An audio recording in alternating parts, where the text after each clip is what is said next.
감사합니다.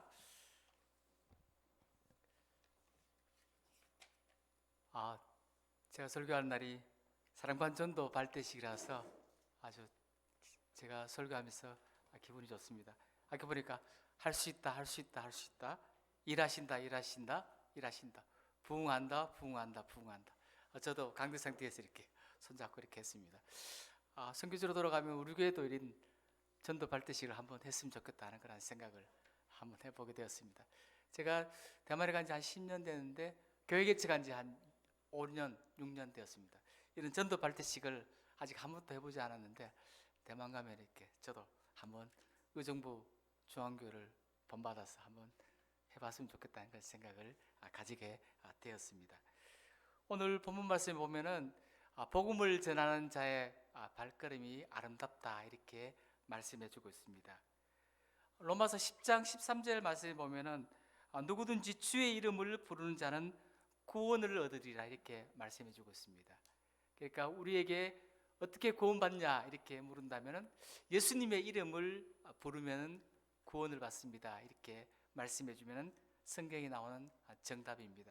그런데 이 말씀은 요엘서 2장 32절에 있는 말씀이고 또 특별히 사도행전 2장에 보면 베드로가 인용해서 말씀을 전하면서 이야기해서 더 유명한 그런 말씀이 되었습니다. 구원의 비결이 무엇입니까? 성경은 정확하게 우리에게 이야기해 주고 있습니다. 주님의 이름을 부르는 것입니다. 우리가 생각할 때 예수님을 모르는 사람이 누가 있겠냐? 그래서 예수님을 다 알고 있는데 굳이 예수님을 전해야 되느냐 이렇게 생각하는 분이 계시지만 예수님의 이름을 모르는 분들이 아직까지 많이 있습니다. 예수님의 이름을 부른다는 것은 예수를 나의 구주로 고백하고 또 예수를 나의 생명으로 고백하는 그러한 믿음까지 포함된 그러한 행위이기 때문에 예수님의 이름을 부른다는 것이 우리에게 너무나 중요하고 소중한 그러한 일입니다. 우리 교회에 청년이 있는데 이 청년은 약대를 이렇게 졸업했습니다. 약대를 졸업하고 석박사 과정에 약대 이렇게 박사학위를 받아서 지금 연구소에 근무하고 있는 형제가 있는데 그 정도 공부도 많이 하고 이렇게 그 정도의 그런 사회적인 위치라면은 교회는 한번 가봤을 것 같은 생각이 들었어요. 그 친구가 어떻게 교회를 오게 됐냐면은 여자친구가 먼저 우리 교회에 나왔습니다. 여자친구도 약대를 낳았는데 이 여자친구가 먼저 나오면서 남자친구를 이렇게 데리고 왔어요. 그래서 둘 다 이렇게 같이 신앙하면서 여자친구도 제가 이제 세례를 줬고 이 남자친구를 이제 세례기 주기 전에 이렇게 뭐 대화를 좀 나눴는데 저는 깜짝 놀랐는 게 아직까지 교회를 한 번도 가보질 않았대요. 크리스마스 때도 안 가봤다니까. 자기 주위에 크리스마스 때도 교회를 초청한 친구가 없어갖고 한 번도 안 가봤다 그렇게 이야기하더라고. 그럼 너는 어떻게 교회를 나오게 됐냐니까 자기 여자친구를 너무 사랑해서 여자친구와 교회 가자 이야기해서 여자친구의 말을 듣고 나왔다는 거예요. 그 이야기를 들으면서 아직까지 예수님의 이름을 모르는 사람들이 너무 많구나. 그리고 예수님의 이름을 아직까지 알지 못하는 사람, 예수님의 이름을 부르지 못하는 사람이 너무나 많구나 이런 생각을 가지게 되었습니다. 제가 사는 지역이 뭐 시골 지역도 아니에요. 대만에서 세 번째로 큰 도시고 인구도 한 130만 명 정도 되는 도시인데도 불구하고 청년들 가운데 아직까지 교회로 한 번도 나가보지 못한 친구들이 의외로 많다는 그런 생각을 가지게 되었습니다. 예수님의 이름을 부르는 것, 예수님을 나의 구주로 고백하는 것, 이것은 우리 인생에서 가장 소중하고 아름다운 일입니다. 우리 기독교는 구원의 종교인데 이 구원이 어떤 일부분의 구원이 아니라 우리 전적인 구원을 우리에게 말씀해 주고 있습니다. 예수님을 믿게 되면 마가복음 16장 16절처럼 이 구원은 일시적이고 단회적인 구원이 아니라 영원한 구원, 우리가 살고 있는 이 시대뿐만 아니라 나중에 우리가 천국에 가서도 하나님과 영원히 살 수 있는 그러한 영원한 구원을 말씀해 주고 있습니다. 베드로전서 1장 9절에 있는 말씀처럼 이 구원은 영혼의 구원입니다. 육체만 잘 먹고 잘 사는 것으로 그치는 것이 아니라 우리의 영혼까지 구원 얻는 그런 아름다운 구원, 완전한 구원을 우리에게 말씀해 주고 있습니다. 그리고 로마서 8장 23절 말씀처럼 또한 영혼의 구원뿐만 아니라 우리의 육신까지, 우리 이 세상에 살면서까지 하나님의 은혜 가운데 살아가는 육신의 구원도 우리에게 말씀해 주고 있습니다. 그리고 사도행전 27장 31절에 말했듯이 어떤 위험으로부터 우리를 구원해 주는 그러한 환경의 위험, 그리고 우리 주변에 있는 그러한 모든 여건으로부터 우리를 구원해 주는 그러한 구원을 말씀해 주고 있습니다. 그래서 우리 기독교에서 말하는 구원이라는 것은 어떤 부분적이고 단회적이고 일시적인 구원이 아니라 영원하고 그리고 완전한 구원을 우리에게 말씀해 주고 있습니다. 그래서 우리에게 예수님이 필요하고 또 예수님의 이름을 부르는 이러한 전하는 전도 활동이 우리에게 너무나 중요하고 소중함을 말씀해 주고 있습니다. 그러면 다른 종교에서는 그러면 전적이고 완전한 구원을 이야기하지 않느냐 이렇게 생각하실 수 있는데, 제가 대만에 막 도착해서 교회를 개척하기 전에 그 현지교회 협력사역을 한 2년 정도 했습니다. 그때 그 교회에 출석하는 분 중에 의사분이 한 분 계세요. 그래서 그분이 정형외과 의사인데 제가 그때 이렇게 뼈계 통에 이렇게 관절 쪽에 아파서 갔는데 그분이 이제 진료하면서 선교사님이 중국에 있다가 이제 대만에 오셔서 이제 대만에서 선교 사역을 하려는데, 그 대만에서 선교 사역이 제일 중요한 게 뭐냐면 종교를 알아야 대만에서 선교 사역을 효율적으로 할 수 있고 효과적으로 할 수 있다 이렇게 말씀하시더라고요. 그래서 그분이 하는 먼저 질문을 던지더라고요. 선교사님이 대만에 와서 예를 들면 절이라든지 도교 사원에 가보니까 우상들이 그렇게 많은 그 이유를 아냐 이거 묻더라고요. 우리나라는 이제 절에 가게 되면 이렇게 중앙에 부처가 있고 몇 개 이제 우상이 있는데, 대만은 정확하게 얘기하면 도교 사원, 뭐 절이든지 도교 사원 정확하겠죠. 도교 사원에 가게 되면 중심에 우상 하나만 있는 것이 아니라 우상들이 막 수백 개, 수천 개가 있어요. 왜 그리 많으냐 아느냐 묻더라고. 잘 모르겠다면서 또 한국하고는 조금 다르다 그러니까 그것이 대만의 종교의 특징이라는 것이에요. 예를 들어서 자기가 의사인데 대만 사람들한테 의사로서 아주 큰 신이 누구냐면은 화타예요. 그리고 장사하는 사람들한테는 관우, 삼국지에서 관우. 그리고 자기가 문학가다 그러면 이백이나 두보가 자기에게 신이라는 거죠. 그래서 그 분야에 성공하고 싶다면, 예를 들어서 의사로서 성공하고 싶다면 하타처럼 인수를 베풀어서 많은 사람들을 치료하고 또 덕망을 얻는 의사가 되고 싶다 이렇게 하면서 절에 가서 그 화타 앞에서 향을 피우면서 자기의 그런 성공을 빈다는 거예요. 뭐 간호 같은 경우에는 삼국지에서 아주 충절도 있고 의리를 끝까지 지켰으니까 장사하는 사람으로서 신뢰를 지켜서 고객에게 봉사해서 재물을 모으는 그러한 부분, 그러한 장비처럼 간호처럼 내가 되고 싶습니다 이렇게 하면서 간호 앞에서 향을 피우고 자기의 소원을 아련다는 것입니다. 한번 가만히 생각해 보십시오. 우리 기독교는 예수님을 통해서 우리가 완전한 구원, 그리고 영원한 구원을 얻었는데, 화타를 섬기는 사람, 간호를 섬기는 사람, 이백과 두보를 섬기는 사람은 자기 분야에 자기가 살아가는 그 분야 더 좁히면 우리 육신에 관한 한계적인 사항을 구원을 위해서 그 신을 섬긴다는 것입니다. 뭐 장사가 잘 되든지 사업에 성공하든지 의사로서 인수를 베풀어서 이름을 날리든지 아니면은 문필가로서 자기 이름 석자를 이 세상에 남기는, 이것으로 한정적이라 했습니다. 단회적이고 또 일시적이고 부분적인 그러한 구원을 이야기해 주고 있습니다. 그러나 성경 우리에게 말씀하시는 구원은 영원한 구원, 완전한 구원을 우리에게 말씀해 주고 있습니다. 영혼의 구원, 육신의 구원, 위험으로부터의 구원, 역경으로부터의 구원, 인생 시험으로부터의 구원을 우리에게 말씀해 주고 있습니다. 그래서 이 기독교가 다른 종교와 차이점은 바로 이러한 영원한 구원, 완전한 구원을 말씀해 주고 있습니다.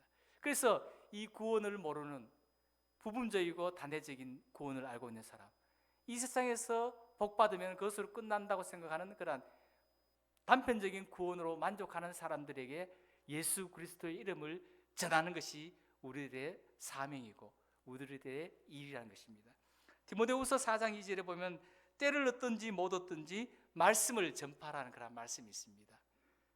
우리가 전도하기 너무 어렵죠.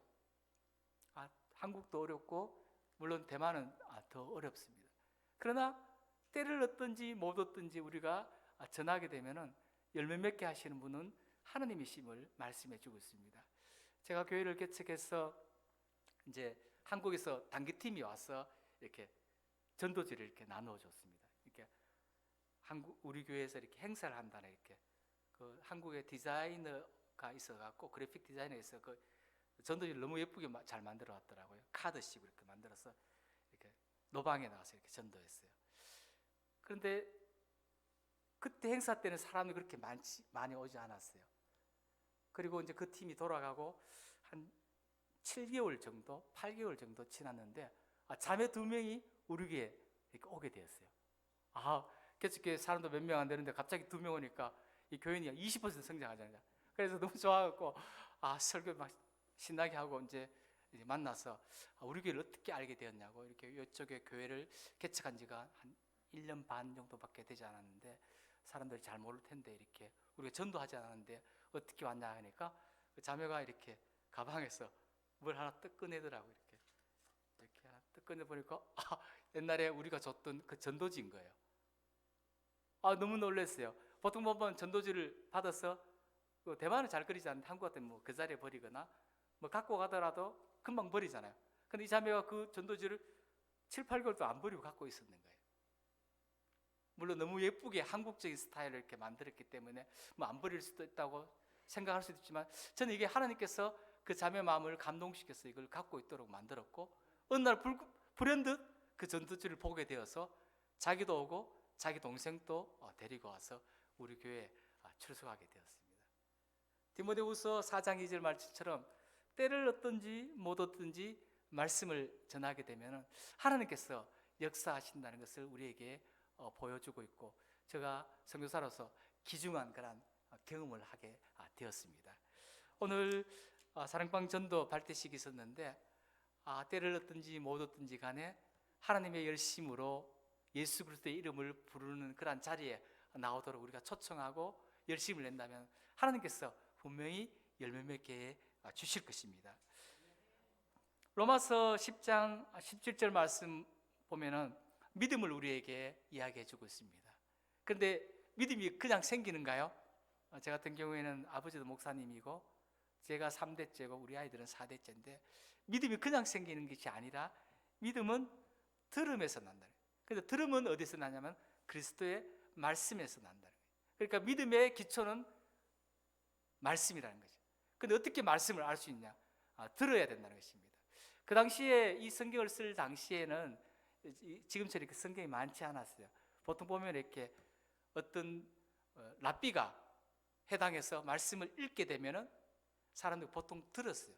성경에 보면 예수님께서 해당에 들어가셔서 그 해당자의 말씀을 줄 때 말씀을 펴서 읽으니까 이사야 말씀을 읽고 대중들은 그 참석한 회중들은 말씀을 듣는 그런 형태였다는 것입니다. 이 듣는다는 것은 지금으로 이야기하면 뭐 읽는 것, 묵상하는 것, 암송하는 것 모든 것이 다 포함된 걸 이야기해 주고 있어요. 그 당시에는 들을 수밖에 없었어요. 왜냐하면 성경은 두루마기 책은 하나밖에 없었고 거의 99.9%의 회중들은 들어야만이 성경을 알 수 있는 상황이었으니까 들으면서 난다 이렇게 이야기했습니다. 어떻게 들을 수 있습니까? 말씀을 전해야 들을 수 있다는 것입니다. 오늘 14절 말씀 보면 듣지 못한 일을 어찌 믿으리요 전파하는 이가 어찌 들으리요 이렇게 이야기했습니다. 전파하는 사람이 있어야 들을 수 있다는 것입니다. 그리고 이 말씀을 듣게 들려줘야 된다는 것입니다. 그 목이 우리에게 있다는 것입니다. 교회 밖에 있는 사람 이 말씀을 듣거나 읽거나 묵상하거나 암송할 기회가 없다는 것입니다. 그렇기 때문에 믿음이 없고 믿음이 없기 때문에 예수 그리스도를 나의 구주로 그 이름을 부르지 못한다는 것입니다. 그래서 그분들에게 우리가 나가서 전도함으로 말미암아 이 말씀을 듣도록 해주어야 된다는 것입니다. 그래서 14절 말씀, 15절 말씀 보면 아름다움, 발이 나오고 있습니다. 아름다운 발. 이 아름다운 발은 이사야서에서 나오는 말씀인데, 그 당시에 이사야서가 예언할 때 이 아름다운 발이라는 것은 보면은 복음을, 좋은 소식을 전하는 자들의 발이여 함. 이 좋은 소식이 어떤 소식이냐면은 바벨론에서 포로된 이스라엘 백성들에게 이 포로로부터 해방시키는 그런 소식입니다. 그러니까 얼마나 아름다운 발이에요. 막 전령이 막 걸어가 갖고 선포합니다. 오늘부터 너희들은 자유다. 이 노예로부터 완전한 해방이다. 이런 선포를 한다는 것입니다. 바로 복음이 그런 것입니다. 우리가 복음을 전한다는 것은 이 복음을 전한 전령사라는 것입니다. 죄로부터 놓여 있는 많은 사람들, 하나님을 알지 못하는 흑암 가운데 있는 사람들, 그리고 예수 그리스도로부터 벗어나 있는 사람들, 영원한 그런 멸망의 사람들에게 우리가 마치 노예에 있는 사람들에게 전령으로서 가서 너희들은 이제 노예가 아니라, 이제 죄인이 아니라 이제부터는 자유인이다, 이렇게 해방을 선포하고 구원을 선포하는 그 역할이 우리에게 있다는 것입니다. 지금으로 이야기하면 의정부 중앙교회 전도대원 한 사람 한 사람이 바로 복음의 아름다운 발이 될 수 있음을 말씀해 주고 있습니다. 이사야서가 이런 말씀을 한 이후에 그대로 이스라엘 백성들은 이제 해방이 되었습니다. 바벨론에서 포로되어서 종에서 해방되고 자유함을 얻었다는 것입니다. 우리에게도 필요한 것이 바로 이 복음을 전하는 아름다운 발이라는 것입니다. 지금 개역 개정에 제가 갖고 있는 소식에 보면은 좋은 소식을 전하는 자들의 발이요. 이 좋은 소식이 뭡니까? 복음이지 않습니까? 복음, 복된 소리. 한자 그대로 하면 복된 소리. 이 복음을 전하는 발이 아름다운 발이라는 것입니다. 좋은 소식. 노예들에게 좋은 소식이 뭡니까? 자유이지 않습니까? 해방이지 않습니까? 우리나라가 옛날에 일제시대에 일제 억압을 받을 때, 주권도 뺏겼을 때 우리 국민들이 가지고 있었던 가장 큰 소원이 뭡니까? 해방. 지금은 뭡니다? 꿈에도 소원은 통일. 그렇다면 우리 전도자들에게 가장 좋은 소식이 뭡니까? 복을 믿고 사람이 교회로 돌아오는 것이. 그 역할을 우리에게 맡겨 주셨다는 것입니다. 그래서 성경에서 보면은 로마서 10장 15절에 좋은 소식을 전하는 자들의 발이여 함과 같다. 이 발이 가장 아름다운 발이라는 것입니다. 좋은 소식, 복음을 전하는, 지금으로 이야기하면 전도하는 발이 아름다운 발이 될 수 있다는 것입니다. 만약에 발이 없다면 갈 수 없겠죠. 제가 이걸 설교를 준비하면서 묵상하면서 왜 좋은 소식을 전하는 손이여 하지 않고 좋은 소식을 전하는 발이여 이렇게 했을까요? 왜 발이라 했을 것 같아요? 발은 행동, 실천을 이야기하고 있다는 것입니다. 발은 걸어가는 기능이지 않습니까? 우리가 생각으로 오늘 일반 성도는 3명, 중직자는 5명 이렇게 작정했습니다. 생각으로 작정했어요. 그런데 이걸 실천하기 위해서는 어떻게 해야 됩니까? 행동이 따르는데 이 행동에 첫 번째 따르는 것이 물론 뇌에서 명령을 내야 되겠지만 첫 번째 해야 될 것이 발이 움직여야 됩니다.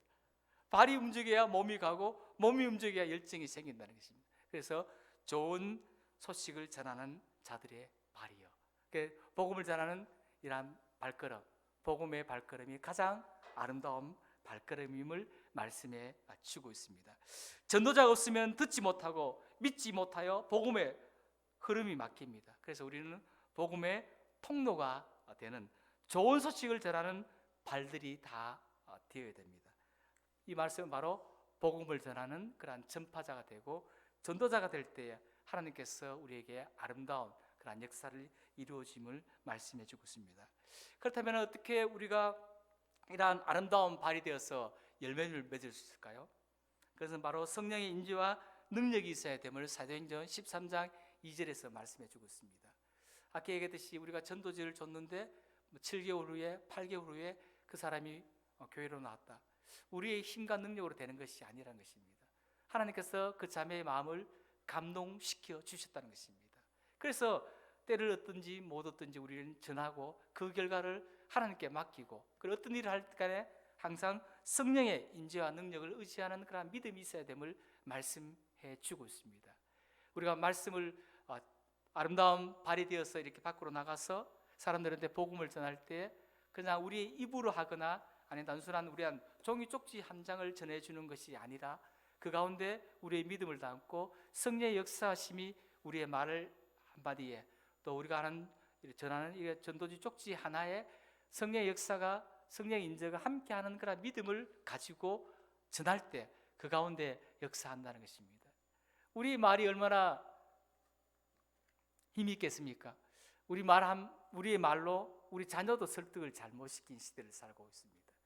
자녀도 설득시키지 못하고 자녀도 감동 못 시키는데 어떻게 어둠 가운데 있는 사람, 예수 그리스도를 전혀 모르는 사람에게 복음의 진리를 전할 수 있고 그 사람을 설득시키고 설복시킬 수 있겠습니까? 우리 힘으로 되지 않는다는 것입니다. 그리고 단순히 인쇄된 이 전도지 한 장이 하나님께서 함께하지 않으면 그냥 검은 것은 글씨요 흰 것은 종이밖에 되지 않는다는 것입니다. 그리고 두 번째는 전도자의 발 가운데 하나님의 능력이 함께해야 된다는 것입니다. 아름다운 발이 되기 위해서는 내 힘으로 내 능력으로만 되는 것이 아니라 하나님의 능력이 함께할 때 복된 발이 될 수 있습니다. 사람들 발이 다 갖고 있잖아요. 이 발을 갖고 어떤 분은 운동하기도 하고 어떤 분은 이 발을 갖고 뭐 강도나 아니면 다른 사람을 해코지 하는데 사용할 수도 있고 또 이 발을 갖고 사람을 이렇게 찰 수도 있고 또 이 발을 갖고 좋은 일, 아름다운 일도 할 수 있습니다. 그러나 우리가 복음을 전하는 아름다운 발이 되기 위해서는 하나님의 능력이 우리에게 함께할 때 이 발걸음이 아름다운 발걸음, 복된 발걸음이 될 수 있고 생명을 살릴 수 있는 발걸음이 될 수 있다는 것입니다. 그리고 제일 중요한 한 가지 사실은 누구든지 아름다운 발이 될 수 있다는 것입니다. 누구든지 능력 있는 사람, 또 잘생긴 사람, 또 건강한 사람, 힘 있는 사람만 아름다운 발이 된다면 그런 조건을 갖지 못한 우리들은 얼마나 실망할까요? 그런데 성경 우리에게 말씀해 주고 있습니다. 누구든지 이러한 아름다운 발, 복음을 전하는 그러한 복된 발이 될 수 있음을 말씀해 주고 있습니다. 그래서 의정부중앙교회 성도님 한 분 한 분이 다 아름다운 발이 될 수 있습니다. 복된 발이 될 수 있습니다. 복음의 발이 될 수 있음을 말씀해 주고 있습니다. 자신감을 가지고 때를 얻든지 못 얻든지 주어진 일에 최선을 다하는 그런 하나님의 사람이 될 때에 하나님께서 우리의 발이 아름다운 발이 될 수 있도록 하나님께서 역사해 주실 것입니다. 그리고 또 한 가지 살펴볼 것은 하나님께서 보시기에 가장 아름다운 사람이 누구일까요? 그것은 바로 복음의 발을 사용하는 사람입니다. 우리에게 중요한 것은 당장 어떤 사람을 교회로 데리고 오는 것, 인도하는 것, 그것도 물론 중요하지만 우리에게 가장 중요한 것은 주님의 말씀에 순종해서 발걸음을 내딛는 것이라는 것입니다. 사람을 접촉하고 사람들이 어떻게 하든지 예수님을 전하려고 하는 그런 열정, 사랑이 우리에게 중요한 것입니다. 대만에서 이런 통계가 잡혀 있는 것을 제가 대만에 막 가서 봤어요. 그 때문에 좀 실망하게 됐는데 전도지 10,000장을 이렇게 전해야 한 사람이 교회 와서 정착하고 그 교회 교인이 된다고 그래요. 전도지 10,000장 같으면은 그냥 이게 뭐 전단지 뿌리듯이 찌라시 뿌리듯이 10,000장을 뿌리는 것이 아니라 이제 10,000장을 주면서 예수 믿으세요, 예수님 뭐 사랑하십니다 이렇게 한마디 하고 그 만약에 반응이 있는 사람한테는 간단하게 이렇게 복음을 전하는 그 정도까지를 포함해서 10,000장입니다. 근데 이 10,000장을 이런 식으로 주려면은 3년이 걸려요. 그래서 3년을 내가 복음을 전해야 한 사람이 교회 와서 정착하고 그 교회 교인이 된다는 것입니다. 얼마나 어려워요. 저는 그 통계를 보고 아이고 지금 아무도 없는 상태에서 교회를 개척하는데 그러면 교인 10명 만들려면 몇 명이 되겠나 이런 생각이 들더라고요. 그렇지만 하나님께서 새로운 방법으로 우리가 전하니까 자매 2명이 갑자기 교회로 오게 되잖아요. 그건 우리 통계상으로 잡히지 않는 숫자잖아요. 사람들은 통계를 너무 신뢰하는데 사실 통계의 허점과 명점이 너무 많아요. 하나님은 이 통계에 넘어 계신 분이고 통계를 초월하시는 분이에요. 우리의 경험과 우리의 상식을 초월하시는 분. 그렇기 때문에 우리들은 하나님의 아름다운 발들이 다 될 수 있다는 것입니다. 또 어떤 분은 이렇게 생각할 거예요. 나는 평생 이제까지 한 명도 교회로 인도하지 못했는데, 한 명도 전도하지 못했는데, 아껴보니 6월 며칠까지 이제 전도 축제가 해서 사람이 오는데 그때까지 어떻게 하겠나 이렇게 생각하시는 분도 있을 거예요. 물론 당연히 그렇게 생각하시고 이해도 되는 거란 말씀이에요. 그러나 우리가 순종할 때 하나님께서는 우리의 발걸음을 아름다운 발걸음으로 만든다는 것은 성경에서 우리에게 분명히 말씀해 주시는 말씀이라는 것입니다. 제 말씀을 정리해 보도록 하겠습니다. 제가 한 20분 정도 이렇게 말씀을 받아갖고 이제 정리해야 될 것 같습니다. 오늘 말씀은 우리에게 한 영혼의 소중함이 얼마나 중요한지, 또 그 한 영혼의 소중함에서 최선을 다하는 우리들의 모습이 얼마나 아름다운 모습인지를 잘 보여주는 성경에 나오는 아주 귀한 말씀, 소중한 말씀입니다. 복음을 전하는 우리의 발걸음이 이 세상에서 가장 아름다운 발걸음입니다. 그리고 예수님께서 가장 귀하게 보시는 그러한 사람이 누구냐? 바로 복음을 전하는 아름다운 발입니다. 오늘 성경에서는 좋은 소식을 전하는 자들의 발이여 이렇게 있는데, 이것을 지금으로 이야기하면 바로 복음을 전하는, 또 더 좁게 이야기한다면 의정부 중앙교회 성도님 한 분 한 분 한 영혼을 사랑해서 직접 현장에 나가서 사람들을 접촉하는 예수님의 사랑을 전하는 우리들이 가장 아름다운 사람입니다. 아름다운 사람으로서 아름다운 열매를 맺기 위해 최선을 다하는 그러한 의정부 중앙교회 성도님 되시기를 예수님의 이름으로 간절히 기원합니다. 기도드리겠습니다. 사랑하는 하나님, 은혜 하나님 감사합니다. 주님, 복음을 전하는 자들의 발걸음이 이 세상에서 가장 아름다운 발걸음임을 예수님께서 말씀해 주셨습니다. 주님, 저희들은 말에 능력도 없고 말도 어눌하고 말도 무딥니다. 그리고 능력도 없습니다. 또 가진 재능도 없고 학식도 없습니다. 그러나 우리에게는 한 영혼 사랑하는 마음이 있사오니 주님, 이러한 마음을 보시고 주님께서 만배로 만가지로 만복으로 채우심으로 말미암아 풍성한 열매를 맺을 수 있는 그러한 전도 축제, 그리고 아름다운 사랑방 전도식이 될 수 있도록 주님께서 은혜 베풀어 주시옵소서. 주님께서 하시면 할 수 있사오니 주님, 주님의 능력을 바라보고 나아갈 수 있는 우리 각자 한 명이 될 수 있도록 주님, 우리에게 힘주시고 능력 허락하여 주시옵소서. 예수님의 이름으로 기도드리옵나이다. 아멘.